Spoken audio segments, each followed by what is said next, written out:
kajian yang luar biasa tentang tadi sudah kita katakan saat-saat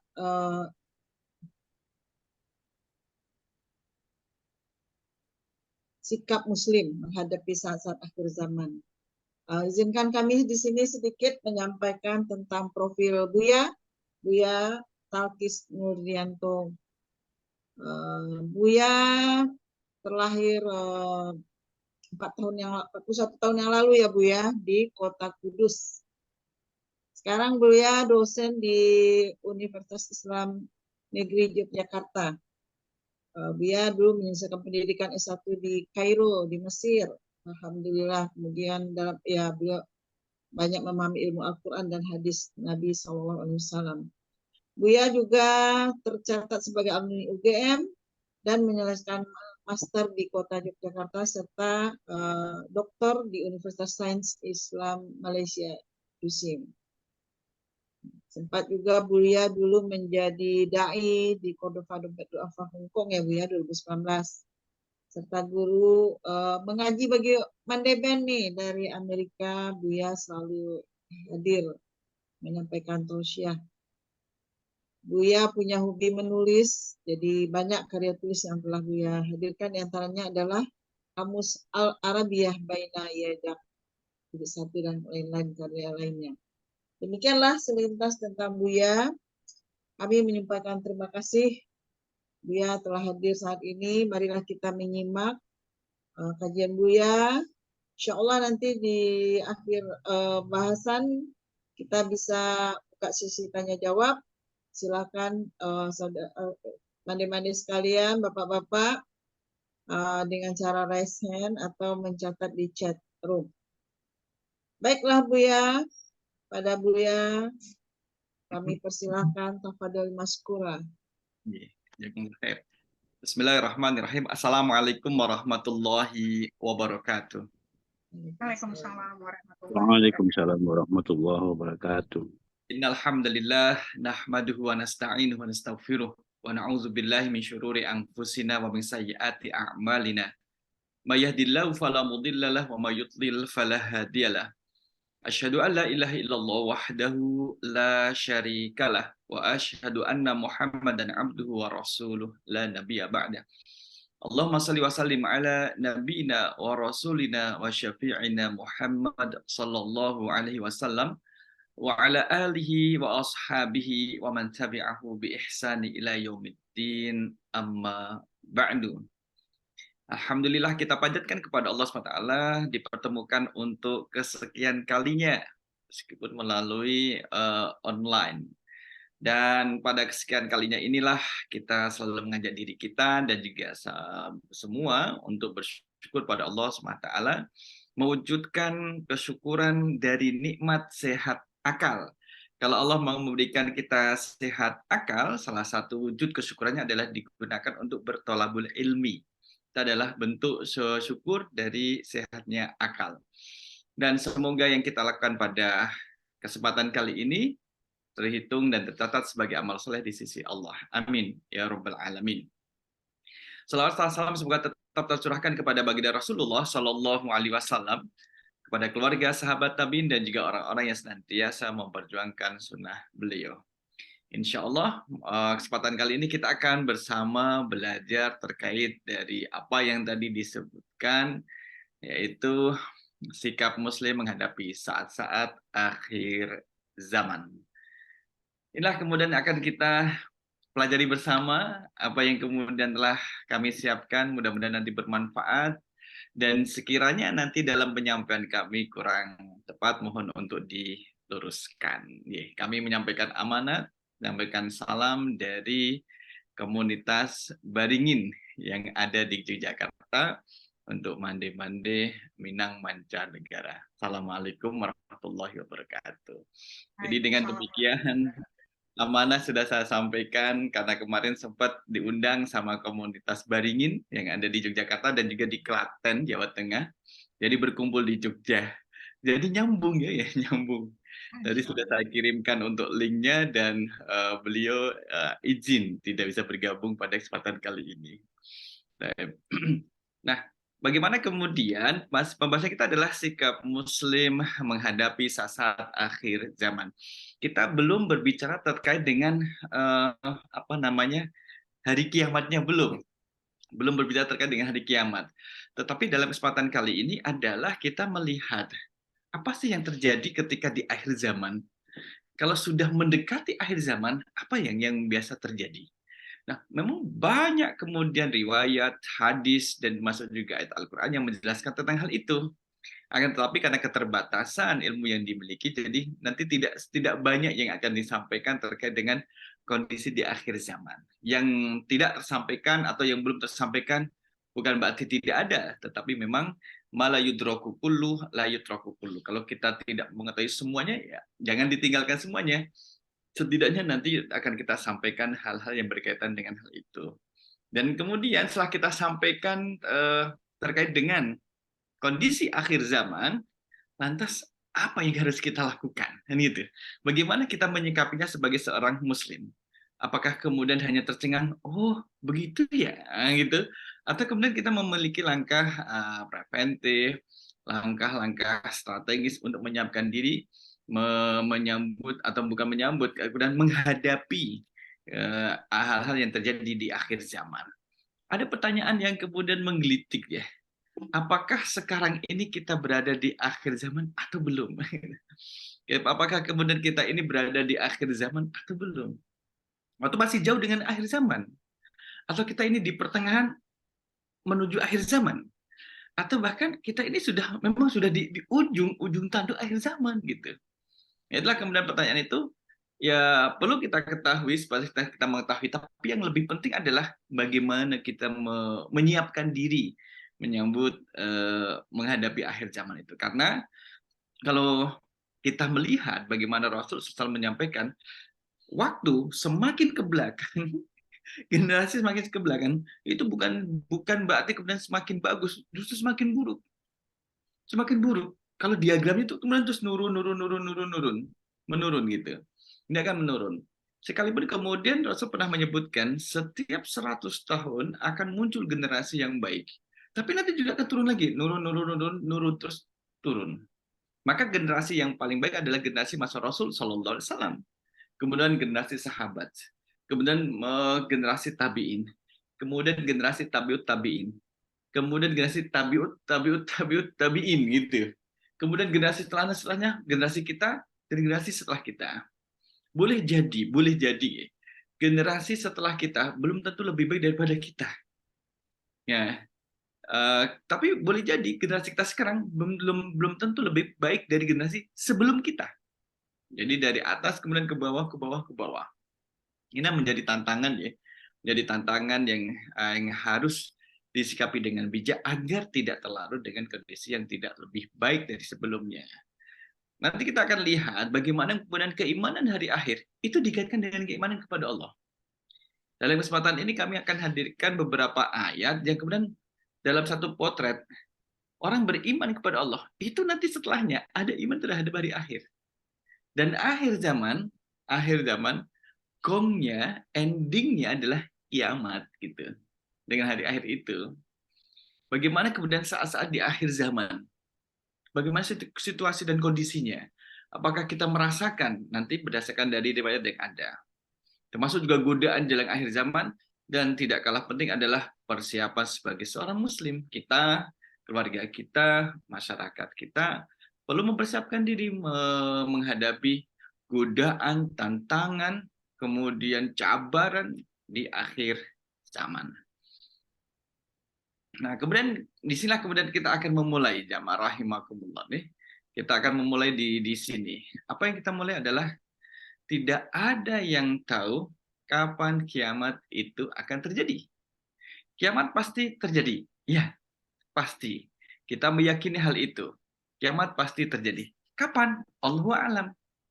Dalam hal ini, kemudian kita tidak memiliki hak prerogatif untuk menjawab, tidak ada. Nabi Muhammad SAW pun tidak tahu. Malaikat Jibril pun tidak tahu kapan terjadinya hari kiamat. Hanya Allah Subhanahu wa taala yang tahu. Orang yang tidak menjadi nabi, tidak menjadi rasul, kemudian menyebutkan kapan terjadi hari kiamat, itu adalah satu kebohongan yang besar. Maka dalam surah Al-Ahzab ayat yang ke-63, A'udzubillahi minasyaitonirrajim. Yas'alukan nasu 'anis sa'ah. Manusia bertanya kepadamu tentang hari berbangkit.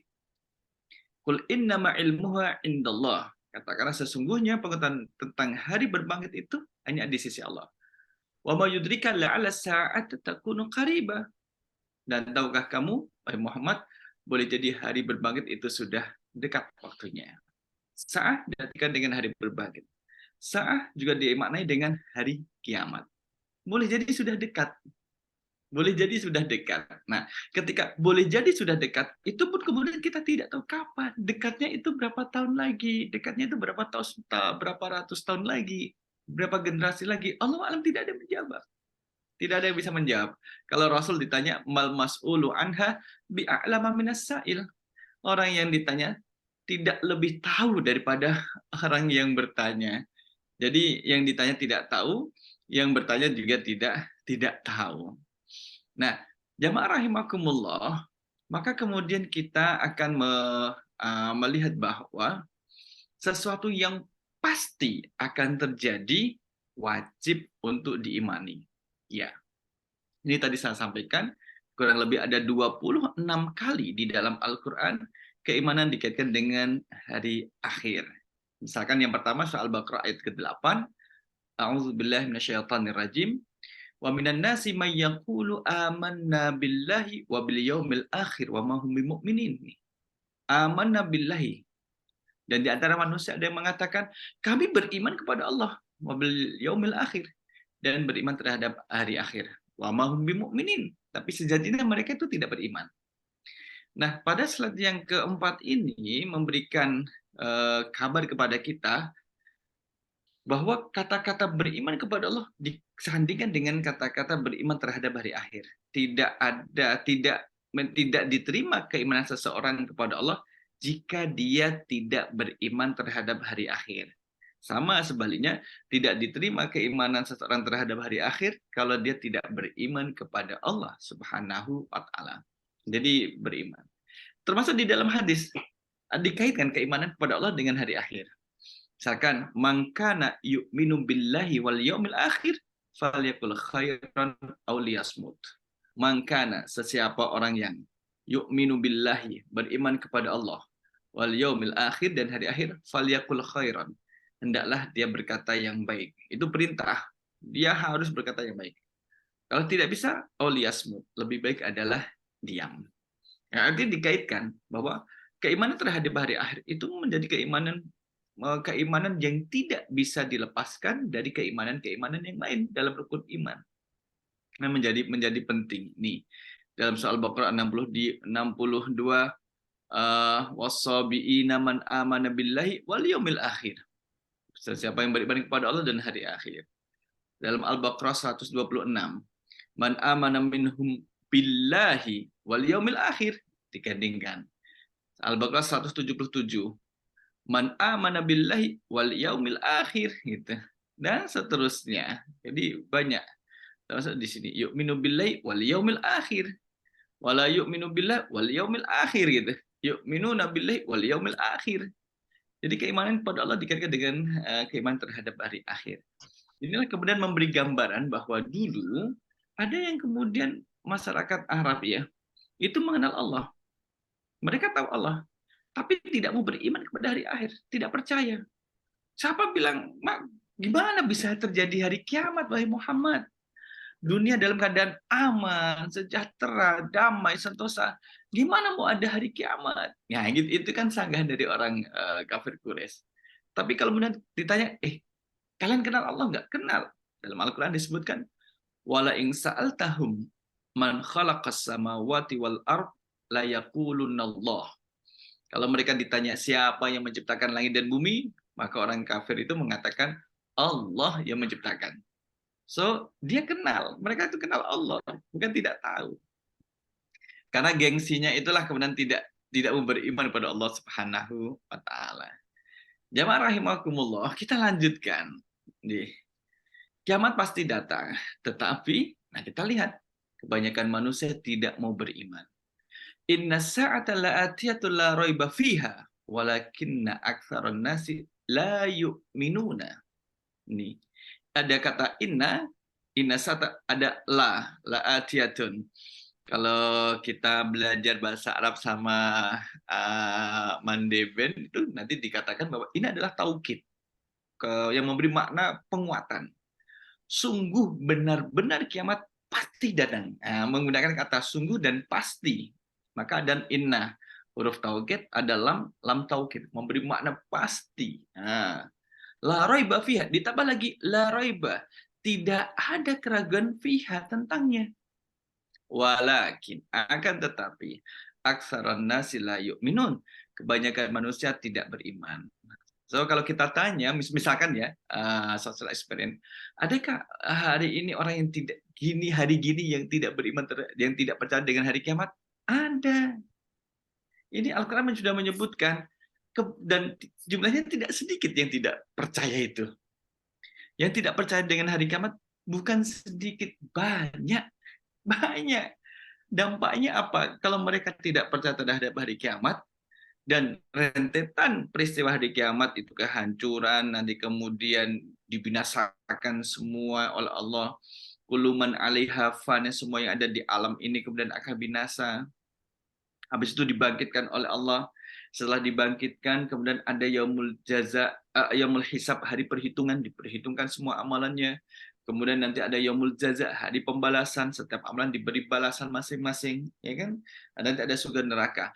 Orang yang tidak percaya terhadap hari kiamat, maka dia tidak percaya terhadap rentetan peristiwa mulai dari hari kiamat sampai setelahnya. Jadi dia tidak percaya dengan hari pembalasan. Dia tidak percaya dengan surga neraka. Maka dia tidak percaya dengan adanya pahala dan dosa. Dampaknya melakukan keburukan yang tidak terkontrol. Karena dia tidak merasa bersalah dengan apa yang dilakukan. Ini kiamat itu pasti datang. Nah, kedatangannya itu disertai dengan tanda-tanda. Fahal yang zuruna illa sa'ata an ta'tihum baghtah faqad jaa'a asyratuha fa anna lahum idza ja'atuhum dzikrahum. Maka tidaklah yang mereka tunggu-tunggu melainkan hari kiamat, itu kedatangannya kepada mereka dengan tiba-tiba, baghtatan, tiba-tiba. Tidak disangka ternyata terjadi kiamat. Faqad jaa'a asyratuha. Karena sesungguhnya telah datang tanda-tandanya. Jadi kiamat itu tidak datang tiba-tiba, tetapi sudah ada tanda-tandanya. Yang kita kenal dengan akhir zaman itu tanda-tandanya. Itu tanda-tanda kiamat. Maka apakah faedah bagi mereka, kesadaran mereka itu apabila kiamat sudah datang? Apa manfaatnya bagi orang yang kemudian tidak percaya terhadap hari kiamat dengan tanda-tanda tersebut? Maka kita di sini memahami bahwa Allah tidak membuat dunia ini kiamat kecuali Allah sudah memberikan tanda-tandanya. Misalkan manusia kalau yang diwafatkan oleh Allah, kan ada tanda-tandanya, ada yang tandanya dengan sakit, ada tanda-tandanya dengan berpesan, ada tanda-tandanya dengan ada tandanya itu. Wah, dia meninggal secara tiba-tiba, bukan tiba-tiba sudah ada tandanya, cuman kita tidak tahu gitu. Kiamat sudah ada tandanya. Masa ada tandanya? Kita nggak merasa ada tanda-tandanya. Mungkin manusianya tidak perhatian. Padahal sudah ada tanda-tandanya. Gitu. Nah, karena tidak perhatian, kemudian tidak sempat menyiapkan dirinya. Kalau kita lihat misalkan, ada tanda-tanda yang sudah berlalu dan berakhir. Ada tanda-tanda yang terus berulang. Dan ada tanda yang menunjukkan semakin dekat dengan hari kiamat. Nah, ini kemudian kubro. Kalau yang pertama, salah satunya adalah ada tanda yang sudah berlalu dan berakhir. Kenabian Nabi Muhammad SAW. Itu kan menjadi tanda juga. Diutusnya Nabi Muhammad itu menjadi tanda semakin dekatnya hari kiamat. Dan Rasulullah SAW sudah wafat. Apakah akan ada lagi? Nabi dan Rasul tidak ada lagi. Dia tidak akan terulang. Kemudian juga ada tanda yang akan terus berulang. Terjadinya zilzal, gempa, bencana, perang. Itulah. Akan terulang. Pernah terjadi gempa, ada gempa lagi. Kerusakan besar, terjadi kerusakan besar lagi. Kemudian ada tanda yang menunjukkan semakin dekatnya hari kiamat. Matahari terbit dari barat. Nah, itu kalau sudah terjadi, berarti itu semakin sangat dekat dengan hari kiamat. Nah, munculnya Dajjal dan lain sebagainya. Itu menjadi tanda hari kiamat nantinya. Jamaah rahimakumullah. Dekatnya akhir zaman, ini bahasa isyaratnya dalam hadis Nabi SAW. Dekatnya akhir zaman dengan masanya Nabi itu sangat dekat, apalagi dengan kita. Nabi saja sudah menyebutkan betapa dekatnya masa beliau dengan hari kiamat, dan kita dengan Nabi kan 1400-an tahun yang lalu. 1400 tahun. Berarti kita kan seyogianya lebih dekat dengan hari kiamat dibanding dengan masanya Nabi waktu itu. Bu'istu ana wasa'ataka hataini, menyebutkan dua isyarat. Jarak antara pengutusanku, Rasul diutus, dan hari kiamat bagikan dua jari ini. Rasul biasanya kalau dua jari itu menunjukkan telunjuk sama jari tengahnya. Kan dekat. Dua jari kita ini kan menjadi dekat. Bukan 1 meter atau 3 meter atau jari kita jaraknya sangat jauh. Tidak. Melainkan jaraknya adalah berdekatan. Bu'istu ana wasa'atu hakadha. Antara aku diutus dan hari kiamat itu seperti ini. Oh, berarti semakin dekat. Maka diutusnya Nabi SAW itu menjadi tanda juga akan akhir zaman.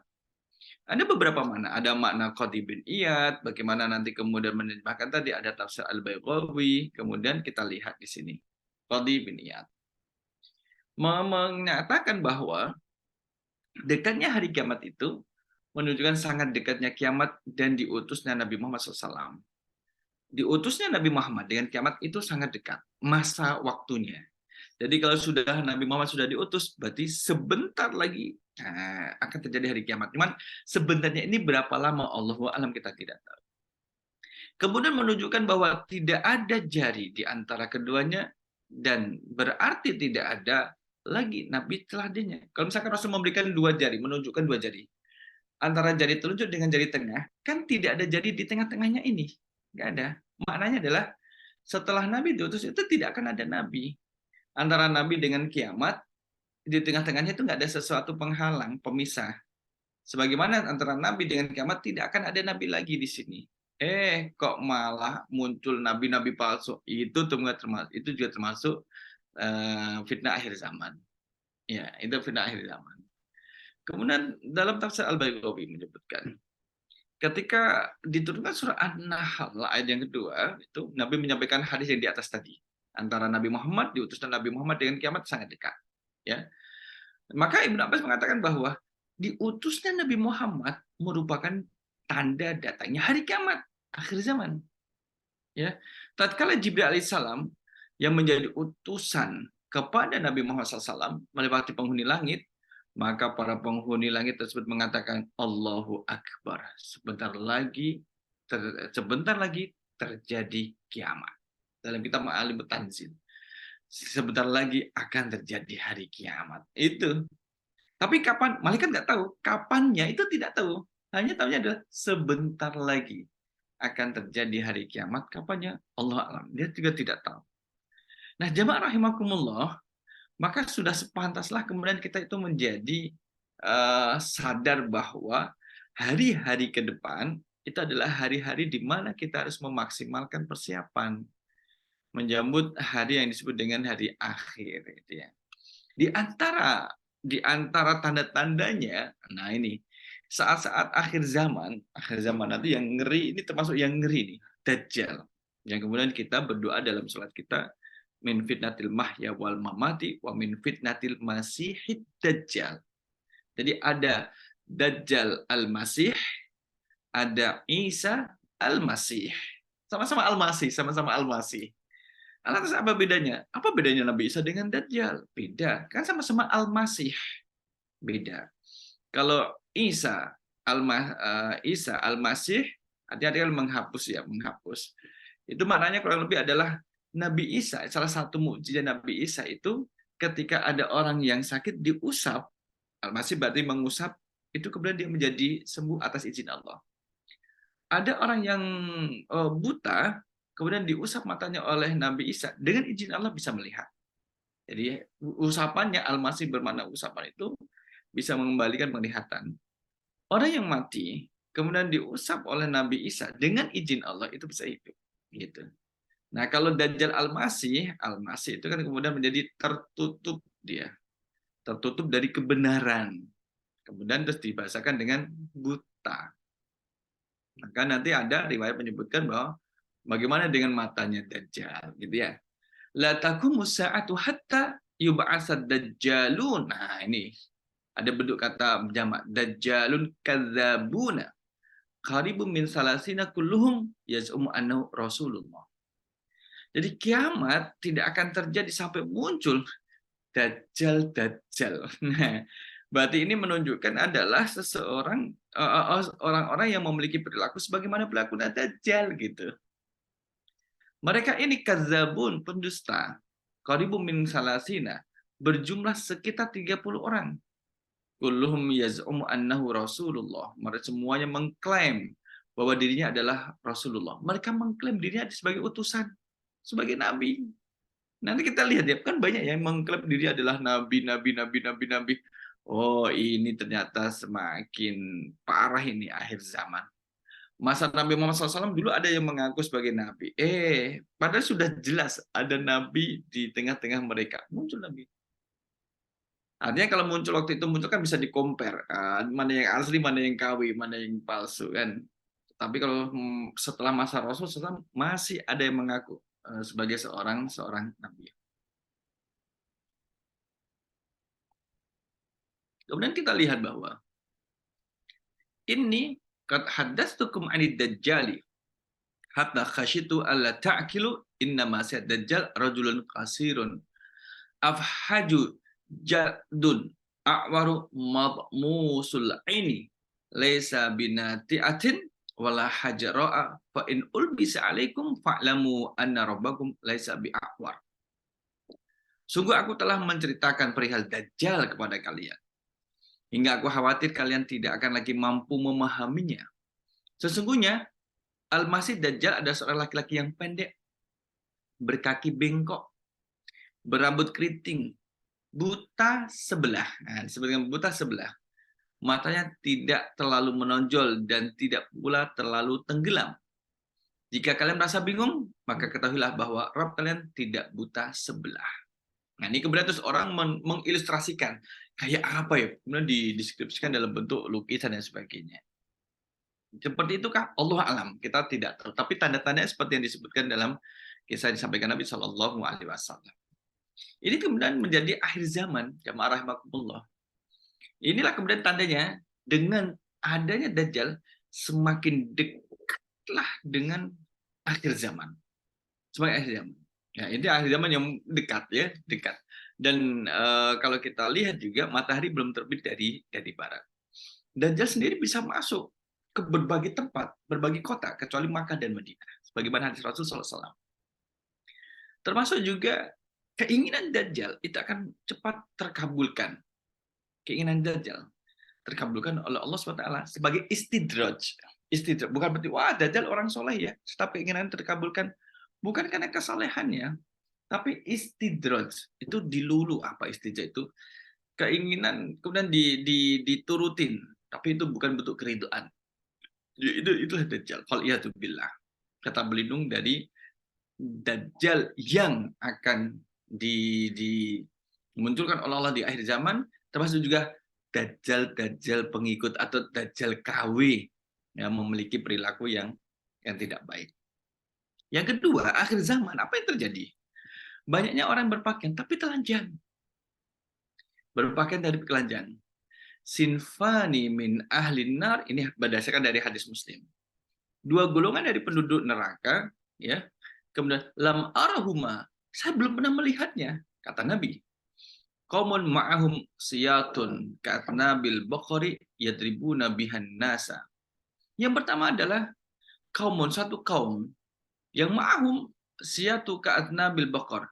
Mereka memegang cambuk seperti ekor sapi untuk yadribuna bihan nas, untuk memukul manusia.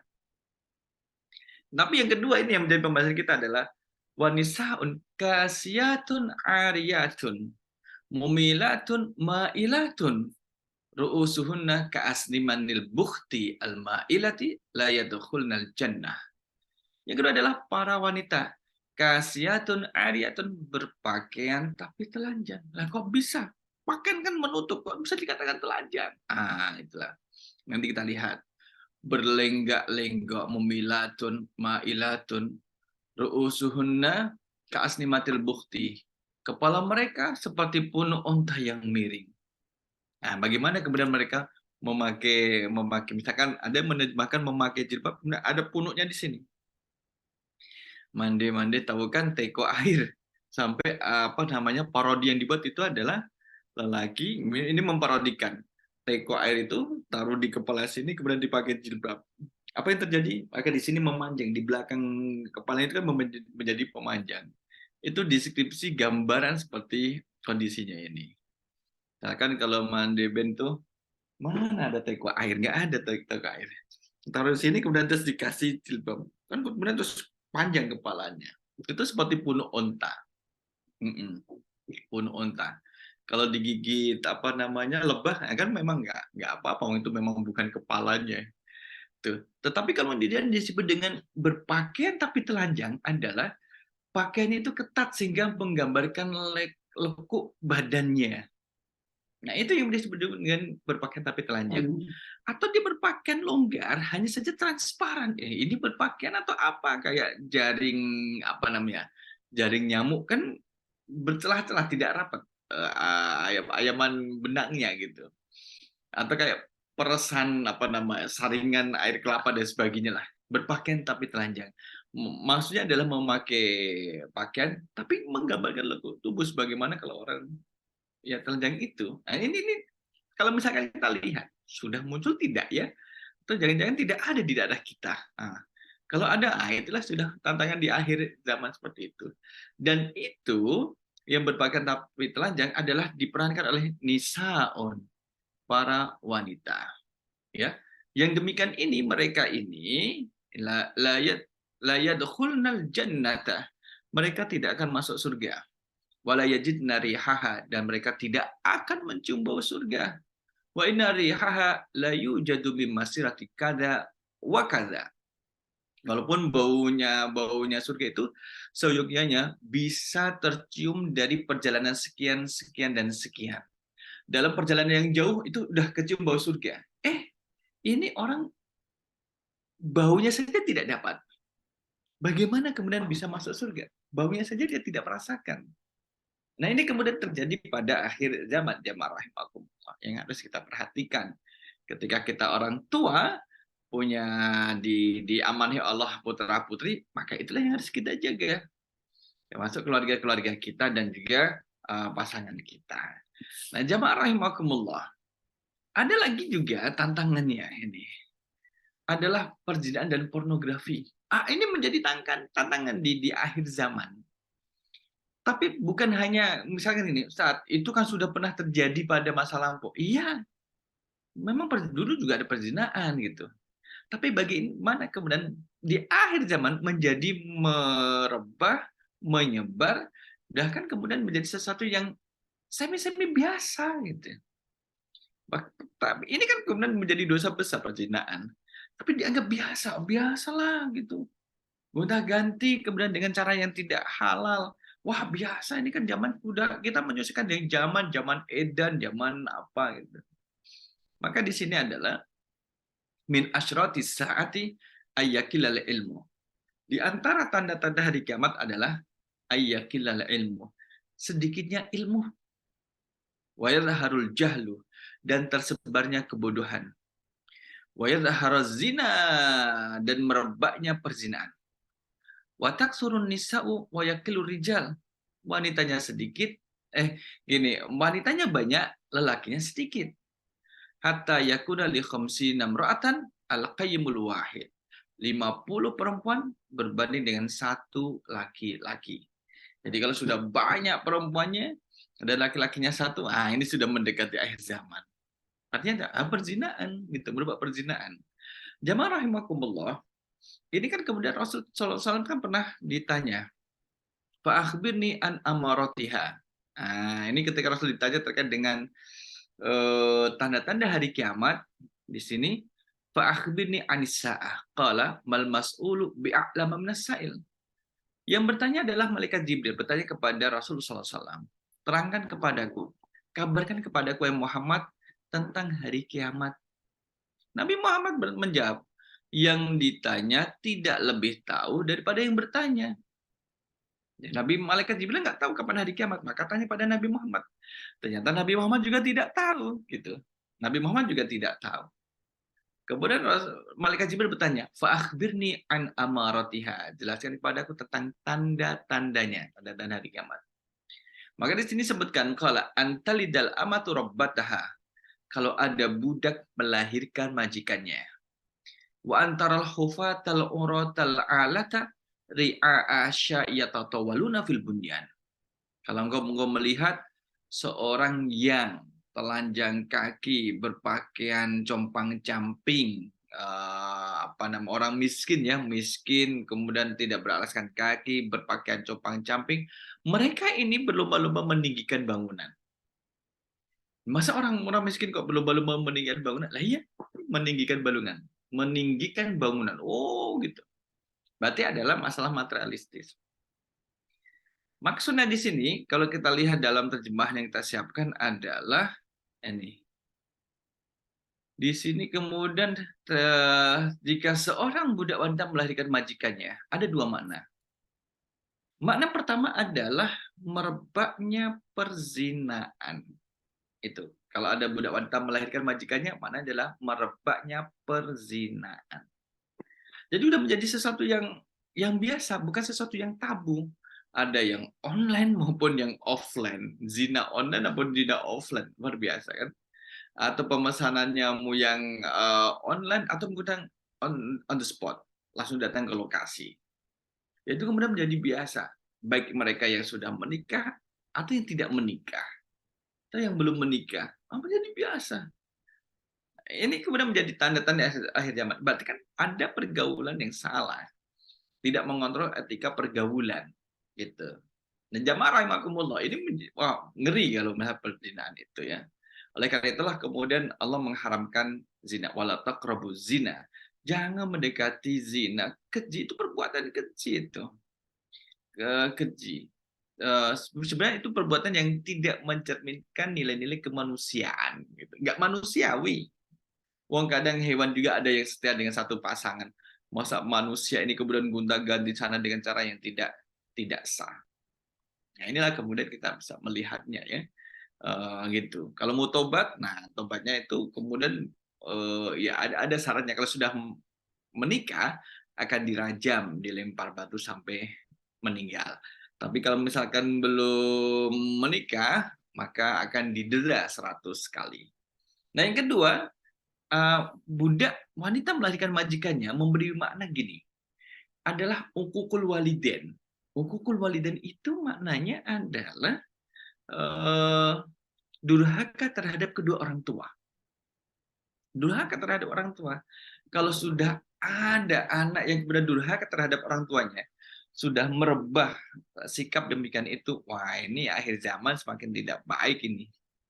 Kalau anak kemudian sudah berani durhaka terhadap orang tuanya, memerintahkan orang tuanya, kemudian dalam kitab Adabul Mufrad, kumpulan hadis Imam Bukhari itu, anak menjadikan orang tuanya menangis termasuk durhaka.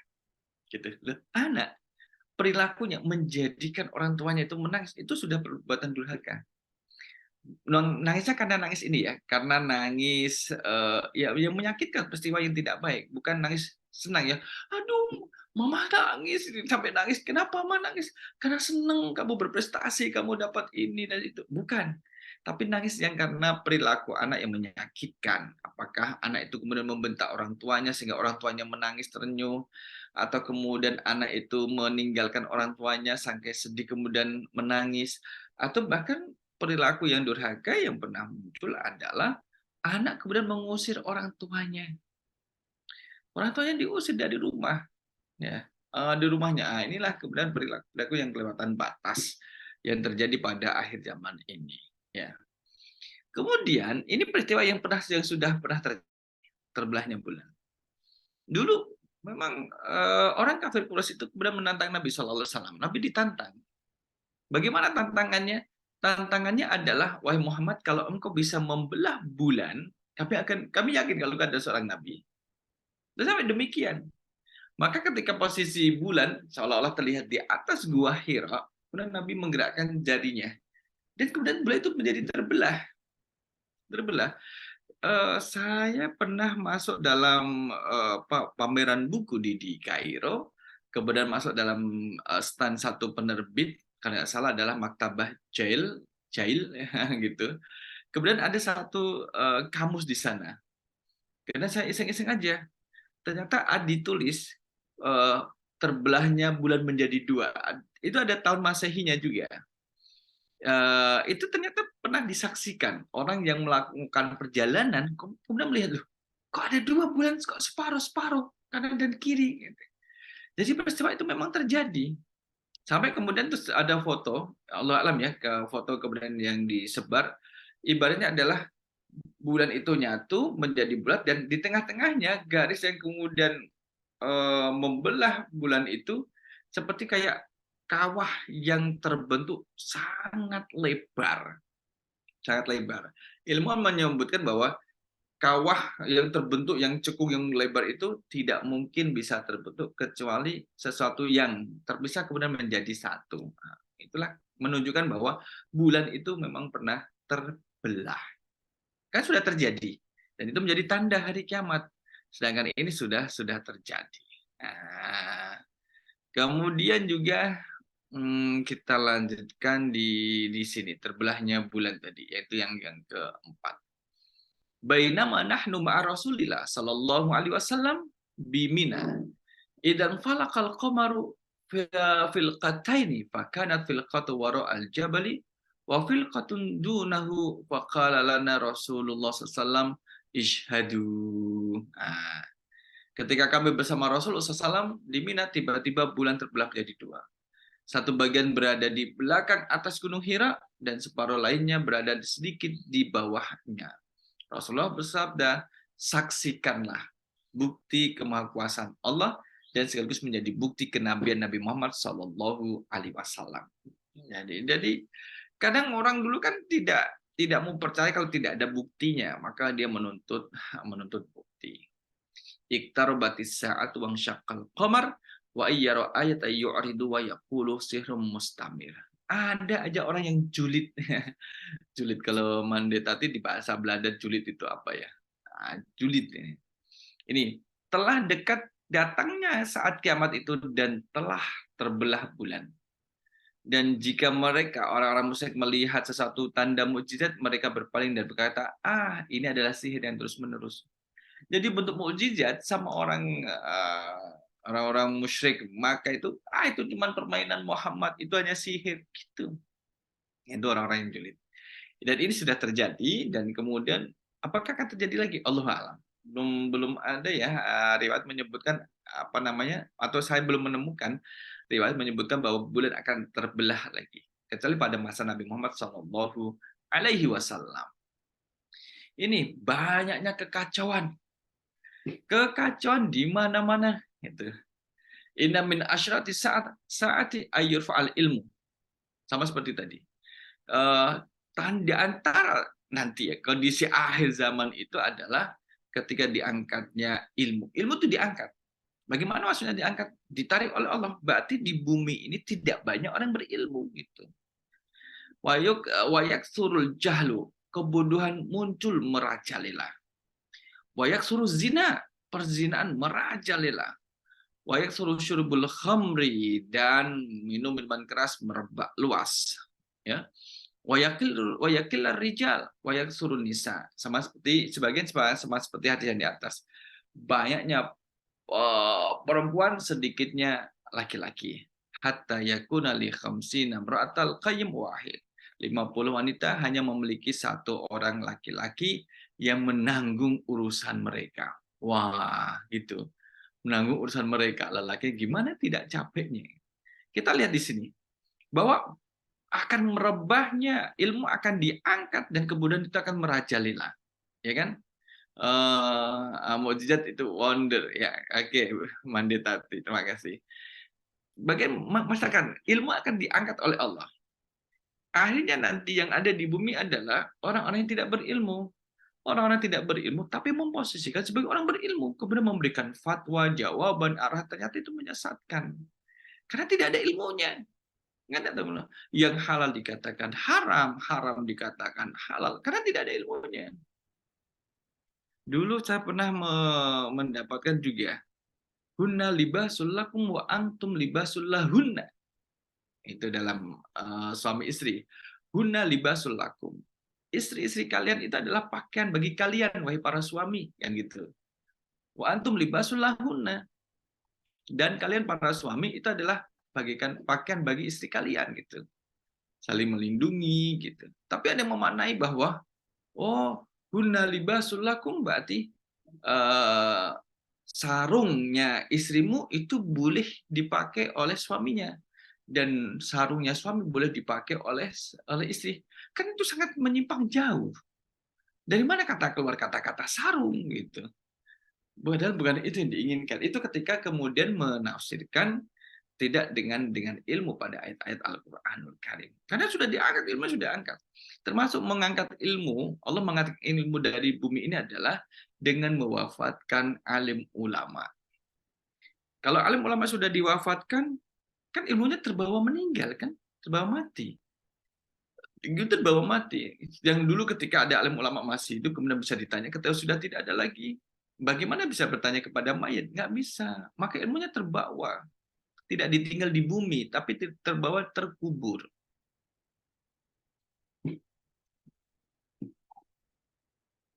Ini kekacauan yang terjadi di mana-mana. Minum-minuman keras, wah sekarang sudah menjadi tren dan sebagainya. Jadi satu party dan sebagainya. Padahal itu adalah khamr, adalah diharamkan.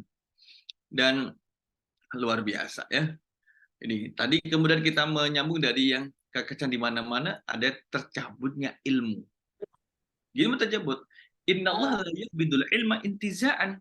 Jadi Allah itu tidak mencabut ilmu secara langsung. Diambil dari hambanya, kemudian orang yang misalkan orang yang pintar duduk kemudian terus jadi bodoh, itu enggak, bukan seperti itu. Melainkan dengan cara apa? Yang tazi'uhu minal ibadi walakin yaqbidul ilma biqabdil ulama. Tetapi dengan mewafatkan para ulama. Idza lam yubqi aliman ittakhadhan nasu ru'usan juhalan. Kalau sudah tidak ada, bila tidak menyisakan satu orang pun, maka manusia akan mengangkat pemimpin yang bodoh. Orang yang bodoh jadikan bagi pemimpin. Pemimpin yang bodoh, yang tidak berilmu, kemudian fasu'ilu fa'aftau. Ketika ditanya, maka mereka memberi fatwa bighairi ilmin, tanpa dasar ilmu. Fadallu wa adallu, sehingga dia sesat, yang ditanya sesat, yang betul menyesatkan. Bayangkan, menjadi orang yang sesat menyesatkan, lagi menyesatkan. Menjadi parah kan ya, seperti itu menjadi parah. Tidak punya ilmunya. Nah, kemudian tanda-tanda di akhir zaman adalah akan banyak orang yang pintar ngomong, beralibi, berargumen, tapi pada dasarnya juga salah gitu. Nah, tercabutnya adalah ilmu. Banyaknya fitnah. Di akhir zaman itu banyak fitnah. Anna Abu Hurairah radhiyallahu anhu qala. Abu Hurairah radhiyallahu anhu berkata, qala Rasulullah sallallahu alaihi wasallam, Rasul SAW bersabda, satakunu fitanul qa'idu fiha khairun minal qa'imi wal qa'im fiha khairun minal mashi wal mashi fiha khairun minas sa'i wa may yusrif laha tashrifu wa man wajada malja'an aw ma'adan falya'ud bihi. Jadi akan terjadi banyak fitnah. Pada masa itu orang yang duduk menjadi lebih baik daripada orang yang berdiri. Orang yang berdiri lebih baik daripada orang yang berjalan. Orang yang berjalan lebih baik daripada orang yang berlari. Nah, gitu. Barang siapa yang melawannya, dia akan tergilas. Melawan tergilas. Barang siapa menemukan tempat untuk berlindung, maka adalah ia berlindung diri di sana. Ini juga memberikan maklumat kepada kita bahwa, oh ternyata ada ketidakjelasan pada satu waktu itu. Boleh jadi orang beriman di pagi hari, kemudian malam itu sudah menjadi kufur.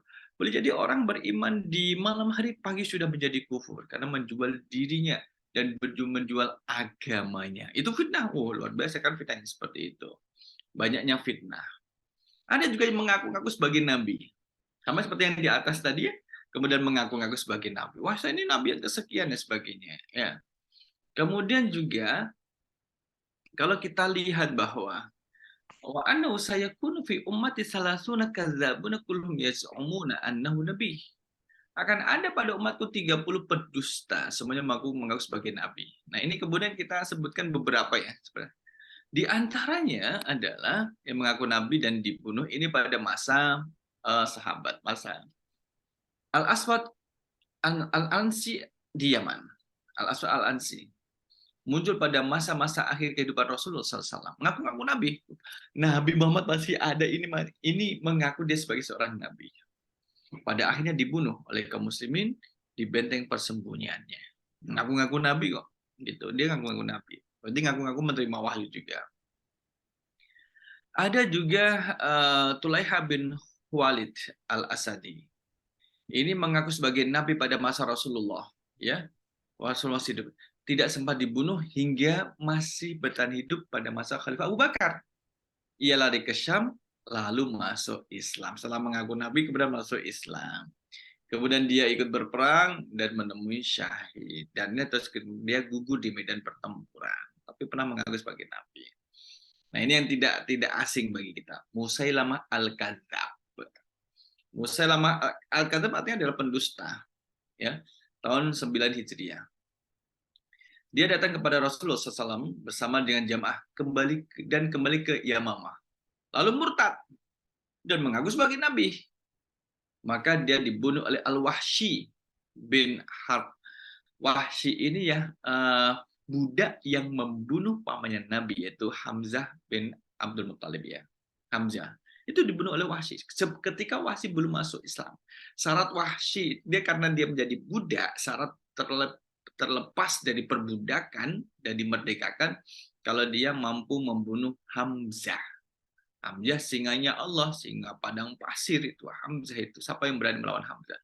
Tapi ditombak dari kejauhan. Nah, Wahsy ini kemudian satu waktu menyatakan syahadat di depan Rasul. Rasul melihat Wahsy, teringat masa pamannya Hamzah bin Abdul Muttalib. Ini mau masuk Islam gimana mau diterima? Diterima ini pembunuh pamannya. Tidak diterima tapi dia menyatakan syahadat. Akhirnya diterima oleh Rasul. Dan Wahsy juga menyadari bagaimana perasaan Rasul itu. Wahsy juga paham. Ini tentunya Rasul ini memiliki rasa, aduh, ingat pamannya, ingat cepat tidak jelas. Kemudian Rasul memberikan tawaran Wahsy, karena tombak yang dipakai oleh Wahsy untuk membunuh Hamzah itu masih ada, kamu bisa kemudian menebus apa yang telah kamu lakukan dulu, gunakan tombak yang sama yang kamu pakai membunuh pamanku untuk membunuh orang yang mengaku nabi. Maka Musailamah Al-Kadzab ini dibunuh oleh Wahsy dengan tombak yang dipakai membunuh Hamzah. Ini ngaku-ngaku nabi gitu, ngaku-ngaku nabi. Ada kemudian Sujah binti Al-Haris, berarti perempuan. Asalnya dari Nasara dan mengaku sebagai nabi. Perempuan yang ngaku sebagai nabi. Kemudian dia bertemu dengan Musailamah Al-Kadzab dan menjadi istri. Jadi suami istri nabi gitu. Suami juga mengaku nabi, istri mengaku nabi. Nah, setelah Musailamah Al-Kadzab dibunuh oleh Wahsy tadi, dia kembali ke negerinya kemudian masuk Islam dan mati dalam keadaan muslimah di Basrah. Yang suaminya yang Musailamah Al-Kadzab mati dalam keadaan mengaku sebagai nabi. Dan juga pada zamannya tabi'in, masih ada itu, ada juga. Mukhtar bin Abi Ubaid As-Saqafi. Ini orang sebelumnya menganut Syiah, kemudian mengaku sebagai imam dengan nama Muhammad bin Hanifah. Ia mengaku bahwa Jibril menurunkan wahyu kepadanya dan dia terbunuh di Kufah. Dibunuh. Ada juga Al-Haris bin Sa'id Al-Kadzab di Damaskus pada zaman Khalifah Abdul Malik bin Marwan. Setelah beritanya sampai ke telinga Khalifah, kemudian langsung dilacak. Karena Khalifah Malik bin Marwan mendengar, oh ada orang yang mengaku Nabi. Kok bisa Nabi Muhammad sudah wafat masih orang mengaku Nabi? Cari keberadaannya. Cari, selacak dia sampai ketemu. Nah, digerakkanlah intelijen yang dilacak. Lalu di bawah menghadap beliau. Kemudian Khalifah mendatangkan para ulama untuk menasihatinya. Tetap nasihati untuk disadarkan gitu, disadari. Tapi ditolak. Maka kemudianlah dibunuh dengan cara disalib. Gitu. Nah, bagaimana dengan yang di Indonesia? Ya rahimakumullah. Banyak kan ya? Ini sengaja kemudian saya posting, kemudian terus di atasnya juga ada referensinya. Jadi bisa dilacak juga. Nabi palsu dari Indonesia. Ya, inilah deretan nama nabi palsu dari Indonesia, dan bisa dilacak ya. Wah, banyak ya, termasuk Mirza Ghulam Ahmad lah, itu yang dari India ya. Kemudian terus ada yang Lia Eden lah, apalagi itu.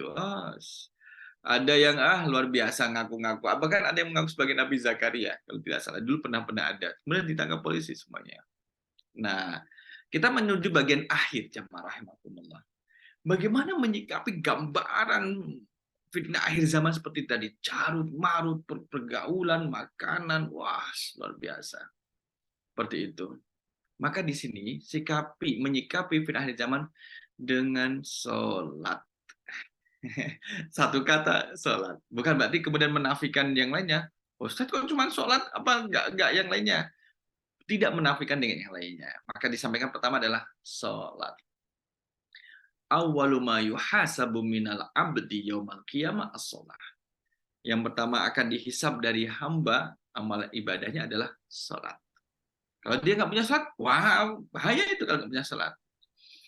Idza saluhatis sholatu, kalau sholatnya itu baik, yang dilakukan, yang dikerjakan adalah baik, saluhasairu amalihi, maka amalan setelah dia sholat akan baik. Wa idza fasadatis sholatu, kalau sholatnya seseorang itu rusak, ya, tidak baik, fasadasairu amalihi, maka amal perbuatan juga akan menjadi rusak. Menghadapi fitnah akhir zaman, kalau sholat masih dipegang kuat, insya Allah masih dalam kebenaran. Jadi tidak hanya kemudian mendirikan sholat saja ya, karena kan ada dampak, ada impact setelah dia itu melaksanakan sholat. Masa sih kita habis sholat masa mencuri itu menjadi perilaku orang yang sudah sholat? Kan enggak, tidak gitu. Maka dia tidak mencuri. Masa habis sholat kok masa berzina sih? Kan tidak mencerminkan ciri-ciri orang yang sholat. Iya, nggak ada orang kemudian sholat kemudian dia berzina dan sebagainya, atau minum minuman keras dan sebagainya, ya kan? Yuk jaburab buku menra'il genam. Yuk dan lebih sholati wa yusalli. Berapa kali begitu takjub kepada pengembala domba. Ia mengumandangkan azan, yu'dzanu bis-sholati wa yusalli, lalu sholat. Lantas ia pun sholat. Fa yaqulullah unzuru ila abdi hadza. Allah pun berfirman, lihatlah kepada hamba-Ku ini. Berarti ini adalah hadis qudsi, karena di dalamnya ada firman Allah. Unzuru ila abdi hadza. Lihatlah pada hamba-Ku ini. Yu'dzanu wa yusalli. Ia mengumandangkan azan, dia juga kemudian salat. Ya khafu minni, dia takut kepadaku. Qad ghafartu li abdi wa adkhaltul jannata. Maka aku telah mengampuni dosa hambaku dan aku memasukkannya dalam surga. Salat. Jadi salat buah dari ketakwaan ya, karena merasa diawasi oleh Allah Subhanahu wa taala. Meskipun sendiri di sawah mengembala kambing, nggak ada orang, azan, habis azan kemudian mendirikan salat. Ini menjadi penting ya salat itu.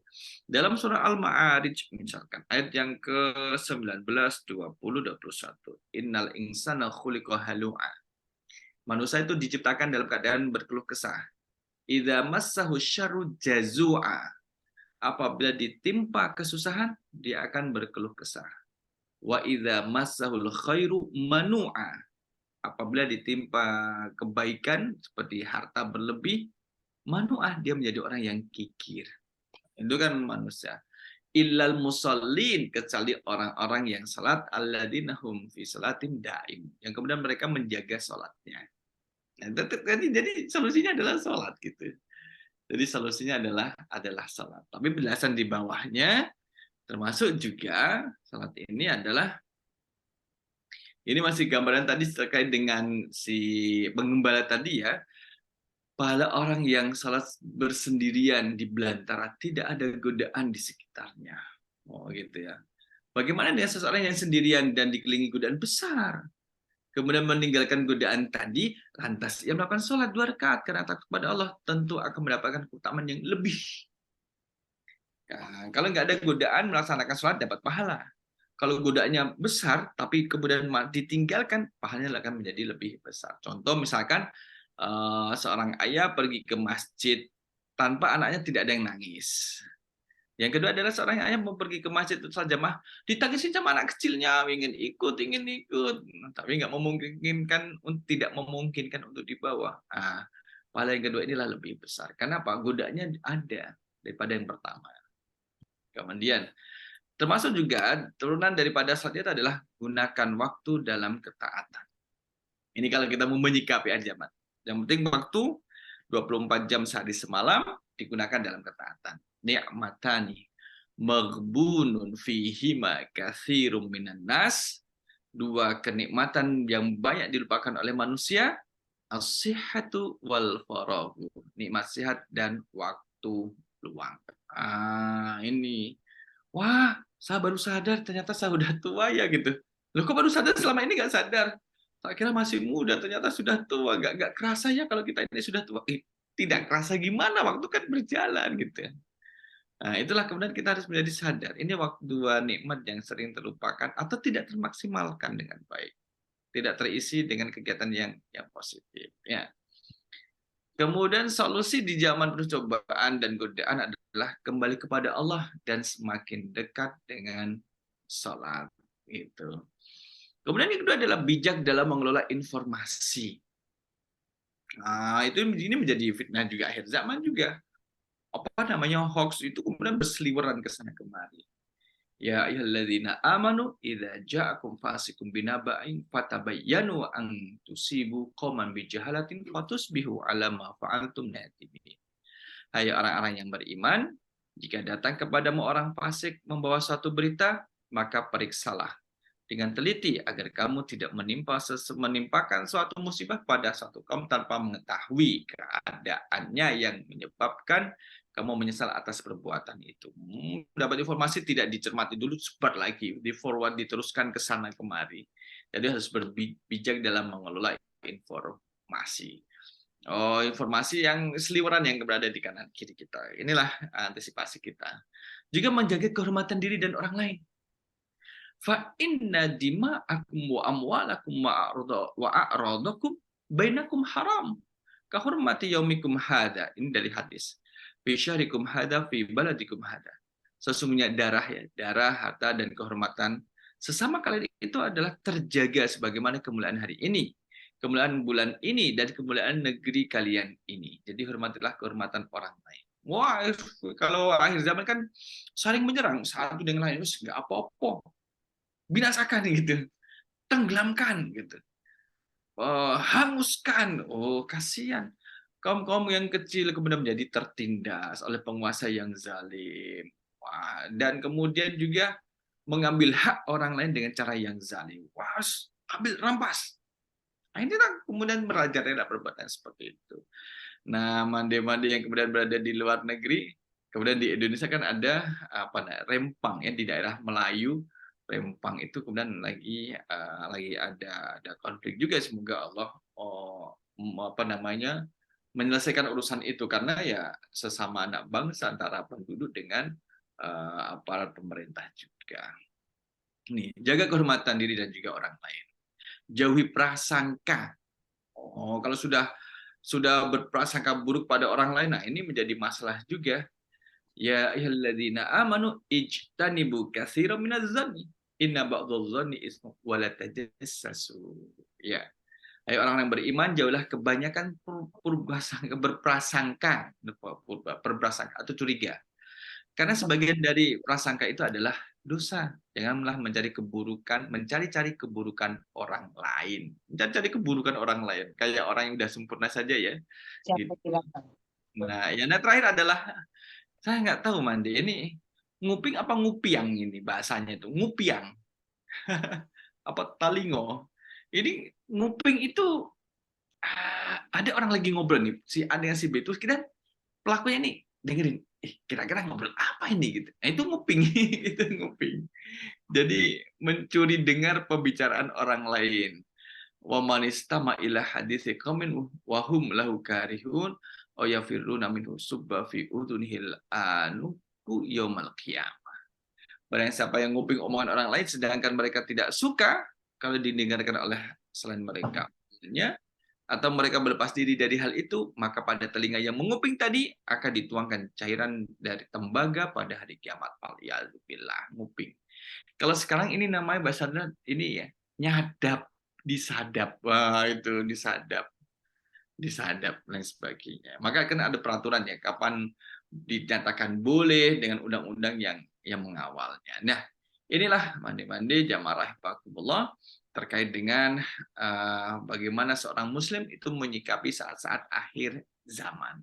Tadi kemudian saya sampaikan malayudraku kullu la yudraku kullu. Kalau kita tidak mengetahui semuanya, ya jangan ditinggalkan semuanya. Setidaknya ada satu dua yang kemudian kami sampaikan. Semoga bisa menjadi bahan renungan, kemudian bahan pembelajaran, dan juga bahan belajar bersama. Allahu a'lam bishawab. Aku qouli hadza astaghfirullah li wa lakum. Wassalamualaikum warahmatullahi wabarakatuh. Waalaikumsalam warahmatullahi wabarakatuh. Jazakallahu khairan Ustadz. Kita simak tausiah dari Ustadz dalam menghadapi saat-saat akhir zaman. Tadi Ustadz Buya sampaikan kuncinya adalah mendekatkan diri pada Allah dan sholat. Baiklah, mandi-mandi semua dan bapak-bapak yang kami hormati, kesempatan selanjutnya kalau ada yang masih menjadi pertanyaan atau butuh penjelasan lebih lanjut, kami persilahkan untuk bertanya pada Buya, bisa dengan raise hand atau mencatat di kolom chat. Saat ini kami ada baca chat dari Mandetati. Mungkin tidak sesuai dengan topik Buya, tapi mungkin Buya bisa menjelaskan lagi lebih lanjut. Mandetati bertanya, bagaimana dengan diadakannya sholat Jumat kurang dari 40 orang dan bukan di masjid?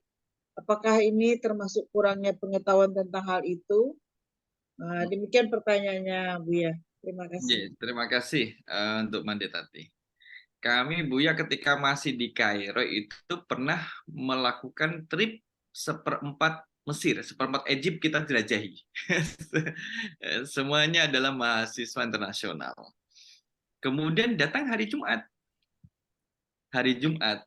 Sama dosen pembimbing, karena satu base itu tidak ada 40. Tidak sampai 40. Sama dosen yang di base itu kemudian mengajak kami diskusi, gimana? Kita mau sholat Jumat atau tidak? Kita kan musafir gitu. Ya, kita akan musafir. Dari diskusi ditanya satu dengan berbagai mazhab ya. Mazhab. Kemudian disebutkan udah kita berhenti di tengah-tengah padang pasir. Di tengah padang pasir itu kemudian ada camp militer. Camp militer. Kita sampaikan kepada camp militer, kami rombongan dari Al-Azhar University Kairo. Wah, disambut bagus, digelar tikar, karpetnya digelar. Padahal tidak ada 40 orang. Bisa nggak kami mendirikan sholat Jumat di sini? Kata dosen kami kepada tentara di situ. Bisa kami siapkan. Artinya di situ kemudian kita lihat bahwa kami mendirikan sholat Jumat dengan jumlah anggota yang kurang dari 40. Karena tidak tercukupi. Kalau misalkan mau 40 orang yang lewat di padang gunung, padang pasir kan nggak ada lagi. Jadi boleh, waktu itu kemudian boleh. Seperti pertanyaan Mande tadi, jika memang di situ, di kawasan tersebut, itu adalah memang kaum muslimin terbatas, minoritas, yang ada hanya di bawah 40, 25, 30, atau 39, boleh nggak mendirikan sholat Jumat? Boleh, selama ada khotibnya, dan khotibnya kemudian juga bisa menyampaikan khutbah 2 kali khutbah di dalam pelaksanaannya. Itu boleh.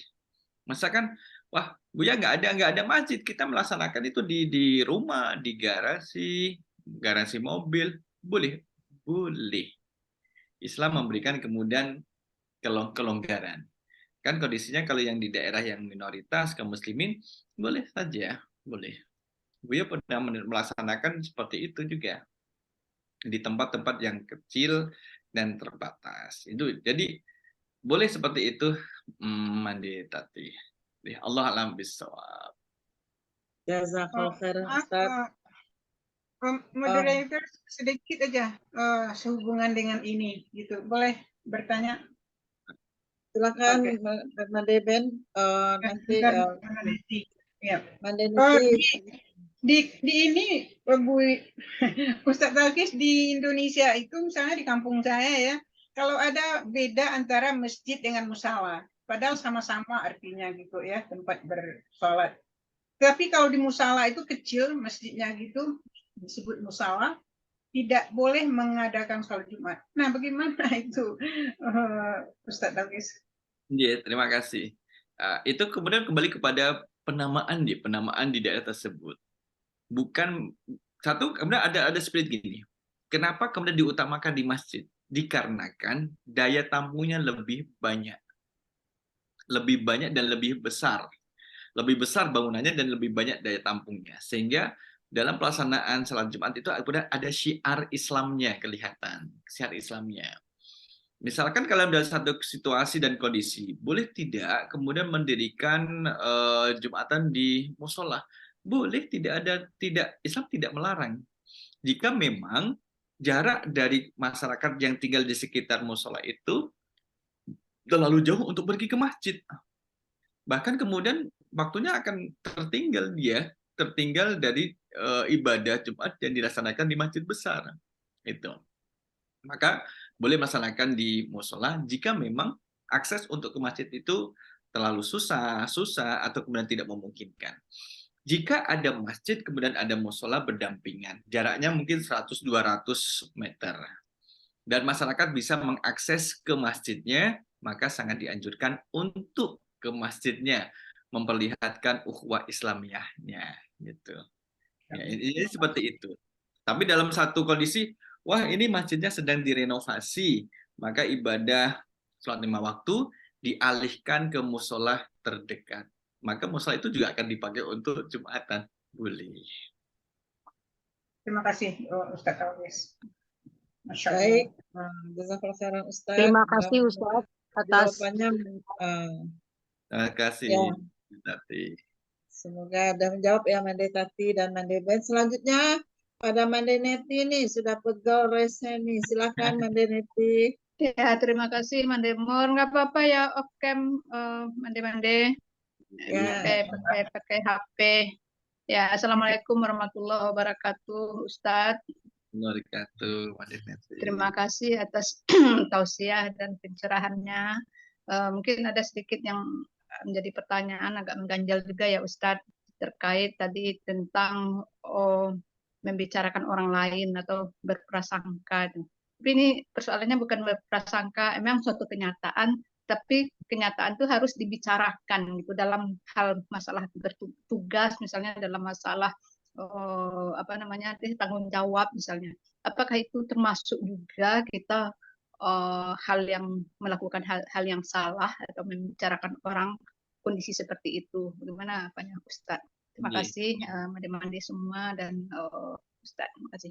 Terima kasih Mandi Teti. Hindun, pernah kenal Hindun? Hindun adalah istrinya Abu Sufyan. Istrinya Abu Sufyan itu pernah datang pada Nabi. Nabi gitu. Ini redaksi Buya mengatakan, Nabi, suami saya, dia menceritakan suaminya, orangnya tuh pelit, bakhil, pelit gitu, pelit, nggak mau ngasih uang. Itu kan aib. Itu kan aib suaminya, tapi diceritakan kepada Nabi. Boleh tidak? Boleh. Karena ada tujuannya. Hindu menceritakan itu, ada tujuannya. Apa itu tujuannya? Ingin meminta fatwa bagaimana pendapat Nabi. Dengan redaksi setelahnya, boleh tidak saya mengambil uangnya Nabi? Nabi, suami saya itu pelit. Boleh nggak saya mengambil uangnya? Karena nggak dikasih, istrinya nggak dikasih uang. Jadi dia meminta fatwa kepada Nabi dengan menyebutkan kondisi yang sebenarnya. Berbeda misalkan gini, Nabi, suami saya, Nabi, titik-titik Nabi, boleh nggak saya mengambil uangnya? Indun, kenapa suamimu? Titik-titik, apa itu? Rahasia Nabi, kan nggak bisa ngasih jawaban. Nabi tidak bisa ngasih jawaban, tidak diceritain. Jadi dalam konteks pertama ini adalah boleh menyebutkan aib orang lain ketika tujuannya adalah meminta fatwa. Satu. Yang kedua, kemudian adalah boleh menyebutkan aib orang lain tujuannya adalah untuk menghentikan orang tersebut dari kemaksiatan yang lebih besar. Dengan cara apa? Melaporkan. Misalkan seseorang dilaporkan pada pimpinannya. Katakanlah, bos, si Fulan itu melakukan perbuatan yang menunjukkan aibnya. Minta tolong dong bos, nasihati dia supaya dia berhenti. Gitu. Itu boleh. Karena tujuannya adalah untuk yang bersangkutan pelakunya itu tidak melakukan dosa terus-menerus. Nah, itu boleh. Atau kemudian yang ketiga adalah seseorang itu dikenal dari sisi aibnya. Misalkan ada yang datang, Pak, si A sudah datang. Si A, siapa? Nggak kenal. Itu loh si Fulan. Si Fulan, siapa? Nggak kenal juga. Itu yang tinggal dari negeri seberang, nggak kenal juga. Tapi kemudian disebutkan aibnya. Itu loh yang dia punya aib bla bla bla. Oh iya paham. Ya Allah. Seseorang dikenal dari aibnya. Kalau ingin memberi informasi itu juga boleh. Termasuk di pengadilan mandi itu. Kalau ada saksi, kemudian ditanya terkait dengan kondisi terdakwa, karena dia melihat apa yang dilakukan oleh terdakwa, mungkin perbuatannya ada perbuatan yang tercela. Itu boleh menceritakan. Coba saksi ceritakan apa yang kamu lihat dari terdakwa ini. Kalau saksi misalkan gini, oh mohon maaf majelis hakim, nggak bisa, itu aib orang lain, nggak boleh saya ceritakan. Loh, boleh, karena dia sebagai saksi untuk menjadi pertimbangan untuk menjatuhkan putusan apakah bersalah atau tidak. Gitu. Jadi kalau seperti yang saya sampaikan adalah mandate tadi, kembali kepada asasnya, boleh menceritakan keburukan orang, kekurangan orang yang sesuai dengan realita untuk tujuan kebaikan bagi pelakunya, itu boleh. Tetapi yang dilarang dalam al-humazah, wailul likulli humazatil lumazah. Celakalah bagi setiap pengumpat dan juga pencela. Maka di situ ada tafsirnya. Dalam tafsir Mafatihul Ghaib punya Fakhruddin Ar-Razi, itu kurang lebih ada 7 pendapat tentang pengumpat dan pencela, humazatil lumazah. Tapi kemudian digarisbawahi bahwa yang termasuk kategori mengumpat dan mencela adalah membicarakan aib orang lain dengan maksud untuk merendahkan atau menjadikan bahan tertawaan atau ejekan. Diungkapkan dengan bentuk lisan atau tulisan atau gerakan anggota tubuh melalui misalkan gerakan mata, alis mata, atau dengan gerakan tangan. Itulah yang dilarang. Kalau misalkan kita gini, menyebutkan aib pemimpin dalam rangka untuk memperbaiki, boleh dengan cara yang santun, dengan cara yang telah ditetapkan, itu boleh. Menasihati pemimpin itu boleh, pemimpin boleh dinasihati. Pemimpin salah boleh harus diluruskan dan boleh dinasihati. Gitu. Allahu a'lam bishawab. Terima kasih Terima Ustaz. kasih Ustaz. Ya, semoga udah jelas ya Mandi Neti. Ini banyak juga topiknya, belum ke topik pengajian nih pertanyaannya Ustaz. Mandi Dede bertanya, ketika Jumatan apakah lebih baik sholat Jumat di musola yang lokasinya tidak jauh dari masjid atau daripada di luar masjid, pekarang masjid, karena tidak ada tempat lagi di dalam? Kalau misalkan itu namanya sholatnya di masjid dan kita berada di luar, itu lebih baik, itu masih boleh juga. Itu diperbolehkan. Misalkan di luar masjid, tapi masih dalam satu kompleks, ada masjid, ada terasnya, di emperannya, boleh di situ. Selama masih bisa dan tidak hujan, Tidak apa-apa. Wah, kepanasan Ustaz. Kepanasan Buya. Nggak apa-apa, men. Coba misalkan kalau kita lihat di kaum muslimin, saudara-saudara kita yang berada di Palestina. Ya kan?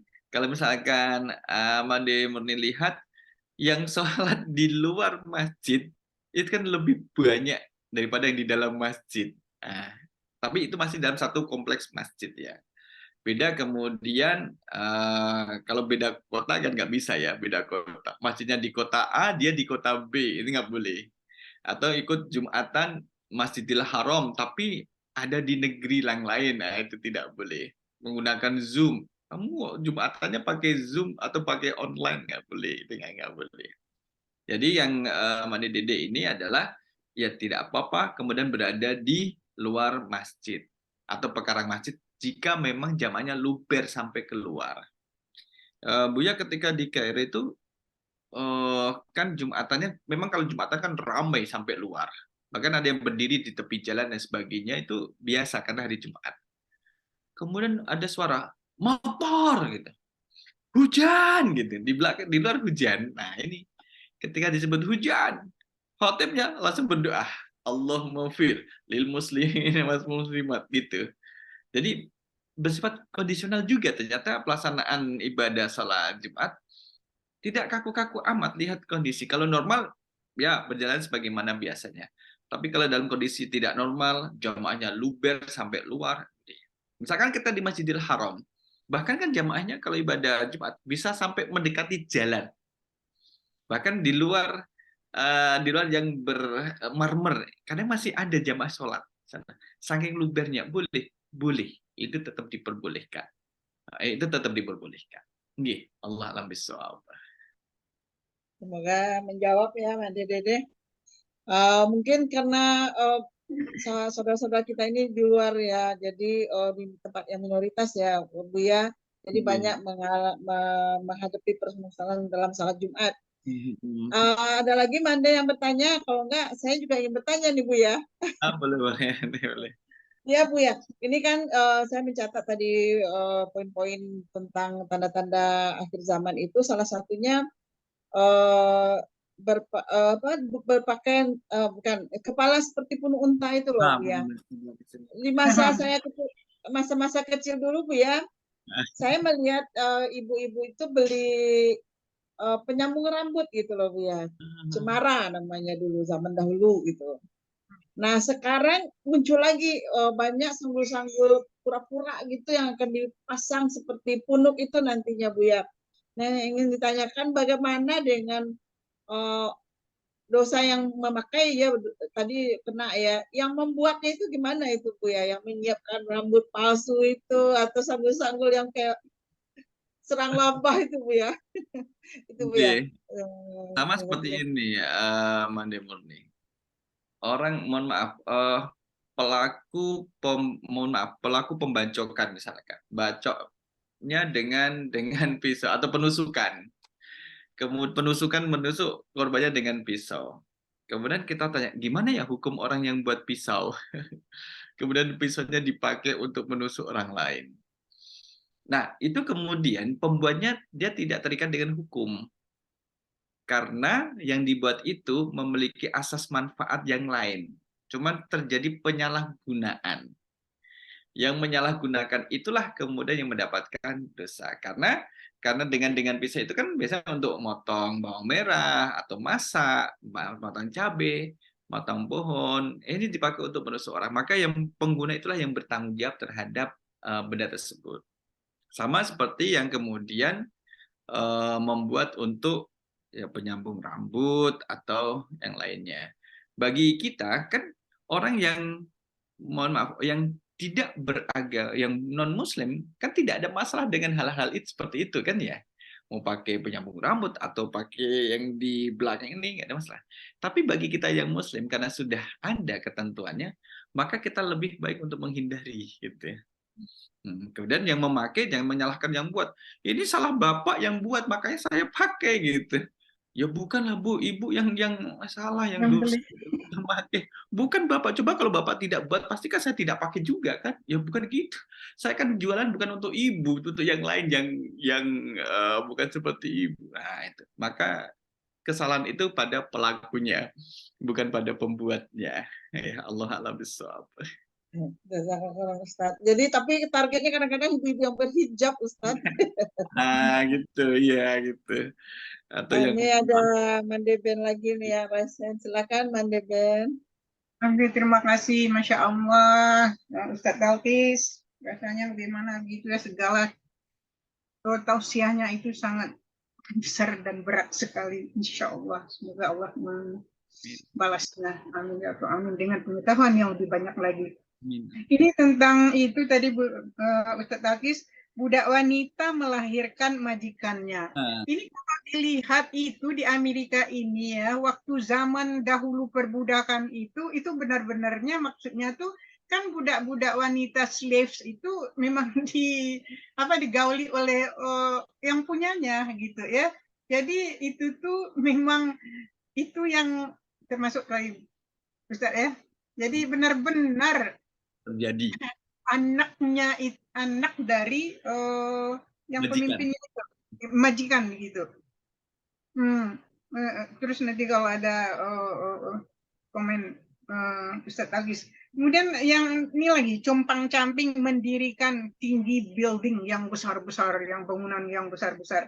Sekarang kalau di Amerika itu kan orangnya kaya, tapi pakaiannya ya tidak seperti kita di Indonesia tuh pakaian nomor 1 ya, penampilan nomor 1, pakaian bagaimana. Di sini orang compang-camping nggak bersepatu apa gitu ya. Itu benar-benar begitu dan mereka yang kaya-kaya mendirikan ya berlomba-lomba. Sekarang Saudi Arabia berlomba-lomba mendirikan building yang lebih tinggi lagi, mendirikan suatu kota di desert itu. Bayangkan. Nah, bagaimana itu Ustadz Talkis? Yes. Memang seperti yang Mandeben sampaikan, itu penjelasannya memang seperti itu ya. Seperti yang Mandeben. Misalkan yang seorang budak wanita melahirkan majikannya. Dulu di Arab memang majikan itu menggauli budaknya. Dalam artian memang itu perzinaan gitu. Itu perzinaan. Yang Ustaz, sebentar. Nih dikit jadi menyinggung itu. Kan ada di dalam Al-Qur'an yang boleh digauli itu budak. Nah, itu gimana? Lanjut. Itu sebelum dilarang ya, belum dilarang. Kalau sudah dilarang kan tidak boleh digauli lagi. Budak itu. Memang dulu budak memang menjadi hak miliknya. Menjadi milik majikannya, mau diapa-apain majikannya. Kan kemudian itu sudah dihapus. Sudah dihapus sehingga tidak boleh gitu. Nah, Rasul SAW menyebutkan redaksi seorang budak melahirkan majikannya untuk menggambarkan perzinaan gitu. Karena kalau orang zina itu kan modalnya lebih ringan dibanding dengan pernikahan yang harus melalui resepsi pernikahan, kemudian memberi makan, menafkahi, kan modalnya besar. Maka orang memilih jalan pintas tapi tetap mendapatkan kenikmatan. Itu benar-benar sudah dicela. Sekarang pun masih banyak kan seperti itu yang bahasanya itu open BO atau apa itu. Nah, itu masih banyak itu transaksi dan sebagainya. Nah, dalam satu kisah yang dalam tanda kutip nyata benar, ternyata pernah mendapatkan suami lelaki bertemu dengan perempuan karena dia melakukan perzinahan, ternyata perempuan itu adalah istrinya. Gimana? Jadi kan ketahuan, ternyata yang memesan saya adalah suami saya. Ternyata perempuan yang saya pesan ternyata istri saya. Berarti dua-duanya memang masuk dalam skandal itu gitu. Maksudnya adalah kalau suami tadi nggak ketemu istrinya, berarti kan ketemu perempuan yang lain. Dan istrinya kalau tidak ketemu suaminya, berarti kan ketemu dengan lelaki yang lain. Berarti sama-sama perzinahan. Sampai demikian itu. Dan itu menjadi sesuatu yang kayak wajar dan balas dendam antara suami dengan istri. Wah, suami saya selingkuh, saya juga mau selingkuh. Nih, gitu. Wah, istri saya selingkuh, saya juga mau selingkuh. Nah, gitu. Jadi ternyata sudah wajar. Itulah yang harus kita bentengi diri dan juga keluarga kita dari perilaku yang demikian itu. Yang kedua, sedikit lagi Ustaz Talkis.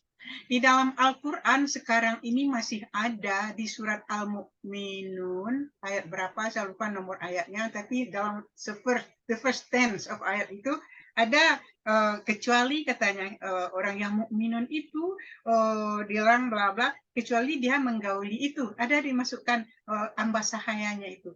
Itu masih ada sekarang. Bagaimana itu Ustaz Talkis? Jadi sepertinya hamba sahaya budak itu seperti material gitu. Di dalam Al-Quran begitu Ustaz. Dan sekarang ini kelihatan. Kemudian Mohon kemudian menjadi dihapus kan ini Ben. Itu kemudian tidak dilakukan lagi gitu. Mansuh. Ada nasih, ada mansuh, itu yang kemudian menjadi terhapus hukumnya. Redaksinya masih ada tapi hukumnya menjadi tidak dilaksanakan. Sama seperti yang minum minuman keras, boleh minum tapi jangan sholat, jangan mendekati sholat. Sekarang itu sudah dimansuh, sudah dihapus dengan ayat yang lain yang kemudian mengharamkan khamr secara keseluruhan, mau mabuk atau tidak, mau sholat atau tidak, nggak boleh minum minuman keras. Nah gitu. Sama seperti menggauli yang budaknya tadi, dulu memang iya, sekarang kan kemudian terus tidak boleh. Tidak boleh, sekarang sudah tidak boleh menggauli budak. Nah kalau kita lihat misalkan mande-mande, ada nggak yang budak seperti itu di zaman sekarang misalkan? Ada. Di Saudi Arabia itu ada Ustaz. Misalnya TKW itu ya. Memang TKW itu maknanya adalah dia tidak bisa dimaknai dengan budak. Tapi mereka adalah pekerja karena masih mendapatkan gaji. Sedangkan budak itu tidak digaji sama sekali. Dan statusnya secara strata sosial itu adalah budak. Dia bukan merdeka. Jadi nasibnya itu di tangan majikan gitu. Dia tidak digaji, nggak didapat hak apapun, nggak bisa nuntut. Nah gitu. Dengan definisi budak, kalau kita tarik sekarang yang mendekati meski tidak sama ya adalah human trafficking, korban human trafficking itu. Kalau misalkan yang kerja di luar, di Arab, itu tidak termasuk kategori budak. Tapi kalau korban human trafficking kadang diperlakukan sebagaimana budak, padahal mereka ini adalah orang yang merdeka, bukan hamba sahaya. Jadi kadang ulama kalau kita lihat dalam fikih-fikihnya mengatakan sekarang sudah tidak ada perbudakan. Ulama kontemporer sudah tidak ada perbudakan karena masa Nabi SAW sudah menghapus, dengan datangnya Islam itu sudah menghapus perbudakan dalam Islam, tidak ada perbudakan. Maka Islam mengangkat derajat perempuan waktu itu, waktu awal-awal yang direndahkan oleh kaum laki-laki dengan dijadikan sebagai budak dan hamba sahaya. Gitu Mandi Ben. Insya Allah. Jazakallah khair. Ini masih ada pertanyaan lanjut dari Mande Dede nih Buya, terkait tadi seperti bunuh onta. Terkadang di daerah kita Sumatera Barat itu ada namanya pakaian yang ditaruh di kepala Buya. Kadang-kadang tinggi sekali gitu dia di kepalanya itu dipasang. Nah, itu bagaimana itu Buya? Nah, tentunya itu termasuk bagian daripada fashion nggak Mandi? Ada adat-adat adat dari daerah ini itu beda-beda. Tapi sekarang dimodifikasi, bahkan ditinggi-tinggiin, kalau bisa kayak rumah gonjong kepalanya Buya. Seyogianya itu tidak perlu dikampanyekan, tidak jadikan sebagai alat campaign gitu. Tidak usah demikian. Masih banyak cara untuk menunjukkan kalau yang perempuan kecantikannya dengan cara yang lebih baik dan lebih santun dan beradab. Kemudian kalau misalkan ini sebagai identitas daerah, masih banyak cara-cara lain yang bisa menunjukkan identitas daerahnya tanpa harus kemudian melanggar dari ajaran Nabi Muhammad SAW.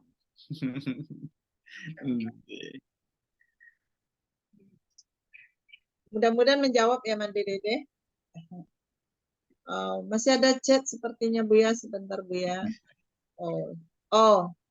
Enggak ada chat. Dari Radio Buminang, apakah ada pertanyaan? Akhi apa tadi? Sepertinya nggak ada. Tidak ada sepertinya karena tidak ada Pung Asdi. Ya, tidak ada ya. Mandetati mungkin udah sekarang di Mandetati jam berapa ini? Jam 5 tepat jam 5 sore. Sore Oh, ya. Di Alhamdulillah. Indonesia udah menjelang pukul 22. Bagaimana Bu ya? Sudah ngantuk. Sudah ngantuk. Alhamdulillah Bu ya, terima kasih atas segala tuturannya, sangat bermanfaat, apalagi bagi kami yang jauh dari tanah air, sehingga petuah-petuah dan ini sangat bermanfaat sekali. Jazakallah. Baiklah, sampai kita di akhir acara mungkin Buya juga akan istirahat. Besok ada tugas lagi ya Buya. Ini masih ada rapat, habis ini terus Buya ikut ada rapat. Ada rapat Buya. Oh, Masya Allah. Baiklah. Aduh, maaf sekali. Jadi kita menghadapi akhir zaman nih Bu ya, udah dapat pembekalan. Mohon ini juga Bu ya, ditambahkan kami dengan doa Bu ya, supaya kami bisa mempersiapkan diri, keluarga, menyelamatkan keluarga dari api neraka, bersama-sama masuk surga. Insya Allah. Amin. Ya, Ustadz Talkis, ya mohon doanya ditutup dengan doa. Tapi ini yang sangat menyedihkan, Ustadz, yang keadaan kita di Indonesia sekarang. Ya, semoga Indonesia ini kita Muslim itu terhindar dari segala katakanlah itu kontrolan dari non-Muslim yang kafir, yang komunis itu. Maaf Ustadz Talkis, tapi rasanya itu ya mohon kita semua mendoakannya begitu. Semoga Muslim dan Muslimah kita ini di Indonesia gitu ya, terjaga.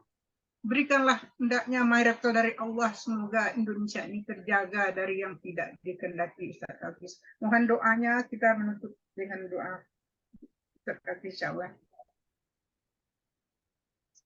Ya, Mandi Murni, silakan Ustadz Talkis. Ya, silakan Ustadz Talkis sebelum kita tutup. Kami minta doanya. Silakan Ustadz. Kita mengangkat kedua tangan kita dan kita mulai dengan beristighfar dan bertaubat. Astaghfirullah wa atubu ilaih. Astaghfirullah wa atubu ilaih. Astaghfirullah wa atubu ilaih. Alhamdulillahirabbil alamin, hamdan na'imin, hamdan syakirin. Hamda yuafi ni'amahu wa yukafi mazidah. Ya Rabbana lakal hamdu kama yanbaghi li jalali wajhikal karimi wa 'azimi sultanik. Allahumma fir lana dzunubana wa israfana fi amrina wa tsabbit aqdamana wansurna 'alal qaumiz zalimin. Allahumma fir lana wa li walidina warhamhum kama rabbana shighara. Rabbana hab lana min azwajina wa dzurriyyatina qurrata a'yun waj'alna lil muttaqina imama. Allahumma inna nas'aluka salamatan fid din wa afiatan fil jasad wa ziyadatan fil ilmi wa barakatan fil rizqi wa taubatan qoblal maut wa rahmatan indal maut wa maghfiratan ba'dal maut. Allahumma hawwin 'alaina fi sakaratil maut wan najata minan nar wal afwa indal hisab. Rabbana la tuzigh qulubana ba'da idh hadaitana wa hab lana min ladunka rahmah innaka antal wahhab. Rabbana atina fid dunya hasanah wa fil akhirati hasanah wa qina adzabannar. Wa sallallahu ala nabiyyina Muhammad wa ala alihi wa sahbihi wasallim. Subhanaka rabbika rabbil izzati amma yasifun wa salamun alal mursalin walhamdulillahi rabbil alamin. Amin. Alhamdulillah. Semoga Buya selalu sehat, selalu dijaga oleh Allah sehingga kami masih bisa menyimak ilmu dan menimba ilmu dari Buya. Insya Allah begitu juga dengan mandai-mandai dan kita semua. Baiklah, kita tutup majelis kita ini dengan doa kafaratul majelis. Subhanaka Allahumma wa bihamdika asyhadu an la ilaha illa anta astaghfiruka wa atubu ilaik. Jazakallahu khairan semuanya. Mohon maaf atas segala kesalahan selama kita mengikuti pengajian ini. Mandeben, silakan Mandeben. Waalaikumsalam warahmatullahi wabarakatuh. Insya Allah nanti kita ketemu bulan depan ya Mandeben dengan topik yang berlanjut Mandeben. Ya, insya Allah kita tergantung Ustadz Pakis kita, insya Allah.